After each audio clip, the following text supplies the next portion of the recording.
بسم اللہ الرحمن الرحیم۔ اللہ کے نام سے جو سراسر رحمت ہے، جس کی شفقت ابدی ہے۔ قال فإن اتبعتني فلا تسألني عن شيء حتى أحدث لك منه ذكرا فانطلقا حتى إذا ركبا في السفينة خرقها قال أخرقتها لتغرق أهلها لقد جئت شيئا إمرا قال ألم أقل إنك لن تستطيع معي صبرا قال لا تؤاخذني بما نسيت ولا ترهقني من أمري عسرا۔ اس نے کہا، پھر اگر میرے ساتھ رہنا ہے تو مجھ سے کوئی بات نہ پوچھنا جب تک میں خود تم سے اس کا ذکر نہ کروں۔ بالآخر وہ دونوں چل پڑے، یہاں تک کہ جب ایک جگہ کشتی میں سوار ہوئے تو اس شخص نے کشتی میں چھید کر دیا۔ موسیٰ نے کہا، آپ نے اس میں چھید کر دیا تاکہ سب کشتی والوں کو ڈبو دے؟ یہ تو آپ نے بڑی ہی عجیب حرکت کر ڈالی ہے۔ اس نے کہا، میں نے کہا نہیں تھا کہ تم میرے ساتھ صبر نہیں کر سکو گے۔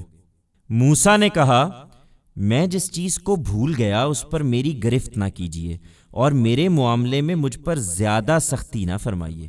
فانطلقا حتى إذا لقيا غلاما فقتله قال أقتلت نفسا زكية بغير نفس لقد جئت شيئا نكرا قال ألم أقل لك إنك لن تستطيع معي صبرا قال إن سألتك عن شيء بعدها فلا تصاحبني قد بلغت من لدني عذرا فانطلقا حتى إذا أتيا أهل قرية استطعما أهلها فأبوا أن يضيفوهما فوجدا فيها جدارا يريد أن ينقض فأقامه قال لو شئت لاتخذت عليه أجرا قال هذا فراق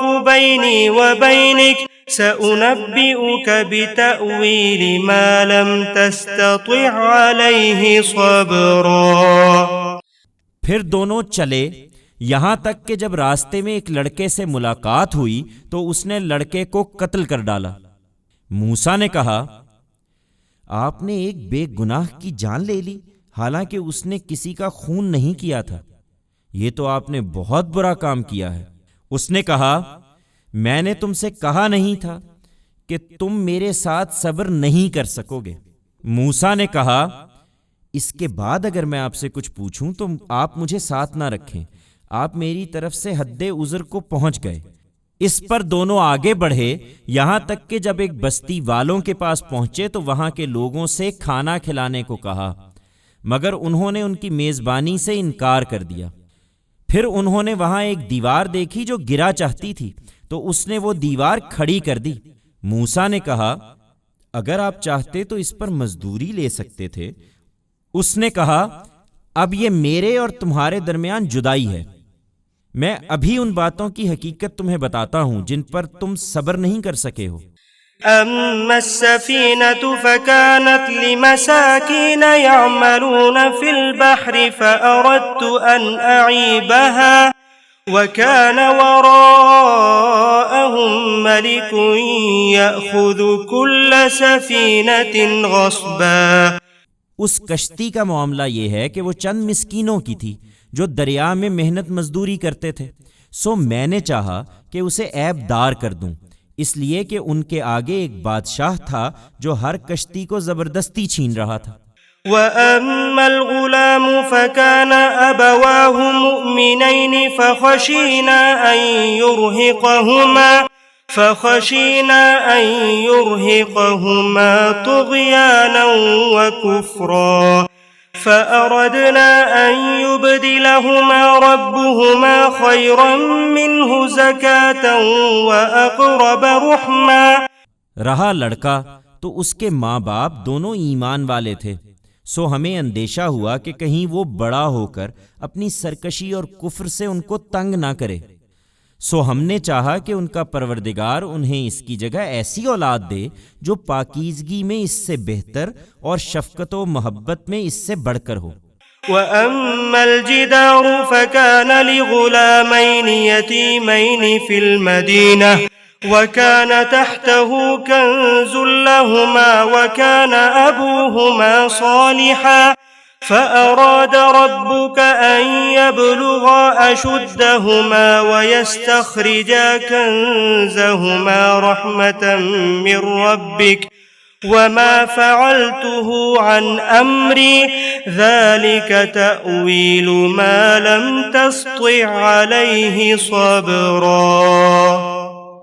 اور دیوار کا معاملہ یہ ہے کہ وہ شہر کے 2 یتیم لڑکوں کی تھی، اس کے نیچے ان کا دفینہ تھا اور ان کا باپ ایک نیک آدمی تھا، یہ دفینہ اسی نے رکھا تھا، سو تیرے پروردگار نے چاہا کہ وہ اپنی جوانی کو پہنچیں اور اپنا دفینہ خود نکالیں، یہ تیرے پروردگار کی عنایت سے ہوا، اور یہ جو کچھ میں نے کیا ہے اپنی رائے سے نہیں کیا ہے، یہ ہے ان باتوں کی حقیقت جن پر تم صبر نہیں کر سکے ہو۔ وَيَسْأَلُونَكَ عَنْ ذِي الْقَرْنَيْنِ قُلْ سَأَتْلُو عَلَيْكُمْ مِنْهُ ذِكْرًا إِنَّا مَكَّنَّا لَهُ فِي الْأَرْضِ وَآتَيْنَاهُ مِنْ كُلِّ شَيْءٍ سَبَبًا فَأَتْبَعَ سَبَبًا حتى إذا بلغ مغرب الشمس وجدها تغرب في عين حمئة ووجد عندها قوما قلنا يا ذا القرنين إما أن تعذب وإما أن تتخذ فيهم حسنا قال أما من ظلم فسوف نعذبه ثم يرد إلى ربه فيعذبه عذابا نكرا وأما من آمن وعمل صالحا فله جزاء الحسنى وسنقول له من أمرنا يسرا۔ وہ تم سے ذوالقرنین کے بارے میں بھی پوچھ رہے ہیں، ان سے کہو میں اس کا کچھ تذکرہ ابھی تمہیں سناتا ہوں۔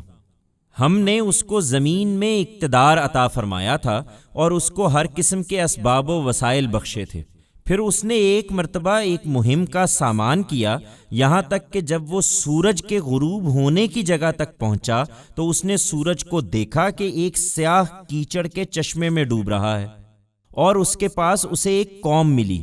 ہم نے کہا اے ذوالقرنین، یہ تیرے اختیار میں ہیں کہ چاہو تو انہیں سزا دو اور چاہو تو ان کے بارے میں حسن سلوک کا رویہ اختیار کرو۔ اس نے کہا جو ان میں سے ظلم کرے گا ہم اس کو سزا دیں گے، پھر وہ اپنے پروردگار کی طرف لوٹایا جائے گا تو وہ بھی اس کو سخت سزا دے گا۔ اس کے برخلاف جو ایمان لائے گا اور اچھا عمل کرے گا اس کے بدلے میں اس کے پروردگار کے پاس بھی بھلائی ہے اور ہم بھی اس کے ساتھ اپنا معاملہ آسان کریں گے۔ ثم أتبع سببا حتى إذا بلغ مطلع الشمس وجدها تطلع على قوم لم نجعل لهم من دونها سترا كذلك وقد أحطنا بما لديه خبرا۔ پھر اس نے ایک دوسری مہم کا سامان کیا، یہاں تک کہ جب وہ طلوع آفتاب کی جگہ تک پہنچا تو اس کو دیکھا کہ وہ ایک ایسی قوم پر طلوع ہو رہا ہے جن کے لیے ہم نے آفتاب کے ادھر کوئی آڑ نہیں رکھی تھی۔ یہ اسی طرح ہوا، اور جو کچھ ذوالقرنین کے پاس تھا اسے ہم خوب جانتے تھے۔